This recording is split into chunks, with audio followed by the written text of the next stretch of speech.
Yo, what's going on, guys? And today I wanted to talk about, will the Suns be able to overcome Chris Paul's injury to finish the job in winning a championship? So if you're a Phoenix Suns fan, I want to hear your thoughts down below. Damn, the voice just went out right there. Shout out Sam Amek of The Athletic for this.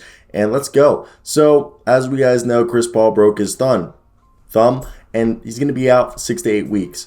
The Suns are 48-10. They're 6.5 games up against the Golden State Warriors in the West. So they're capable of winning at a high rate without him. And the timing of all this potentially could be a big problem. I want to hear your thoughts down below. What do you think of this? Like and subscribe. So considering he's scheduled to be reevaluated in 6 to 8 weeks with the regular season ending April 10th, there's a possibility of him missing some playoff games. From the time of the announcement, the 6 week mark would be April 3rd. The 8 week mark would be April 17th. And that would be merely the designated time for reevaluation.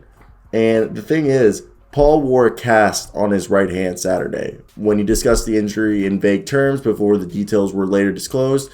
And, the thing is, he said in an interview that he's had 4 surgeries on his hand. And, basically that his hand surgeon is part of the family and that things could be a lot worse. But if he does miss some time, he knows that the guys will hold it down.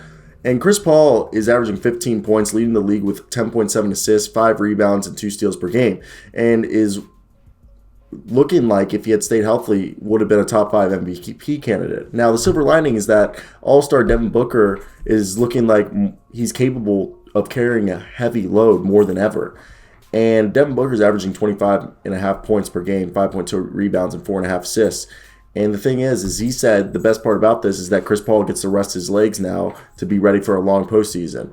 And Coach Monty Williams says always, control the controllable. So look at this.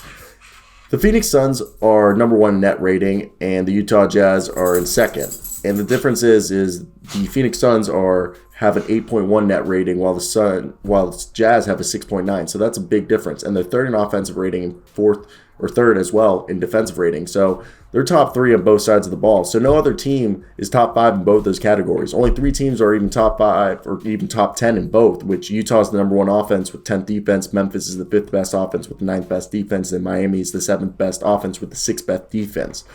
And this part gets forgotten.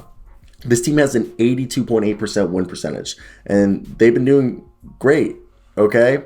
And last year they had a 70% win percentage.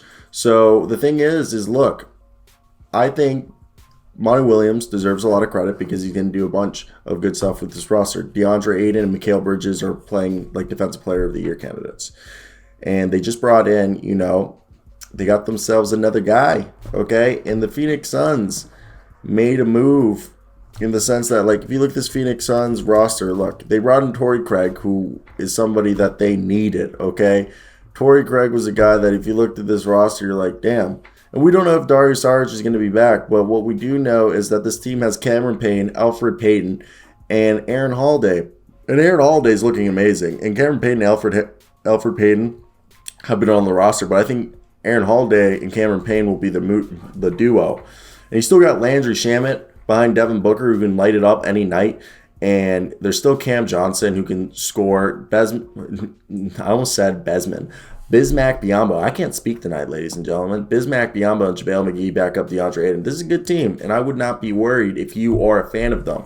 There's a lot of roster on this, okay? Ayton, Biyombo, and McGee at just the center position, that's depth. Then you look at Jay Crowder. Jay Crowder is backed up by a combination of people, and you can argue that combination is, now with Torrey Craig, it's going to be Jay Crowder, Torrey Craig, and they've been playing some Ish Wainwright. So if Dario Saric does come back, Dario could prove to be good. And, I know he tore his ACL in July or June. So I think it was June, right? So maybe he could come back, but right now, Jay Crowder and Torrey Craig are good there. Mikal Bridges, Cam Johnson hold down the small forward position. And then you got Devin Booker, Landry Shamet. Then Cameron Payne, Aaron Holiday, and Alfred Payton. I think this is a good roster. Don't be worried if you're a fan of this team.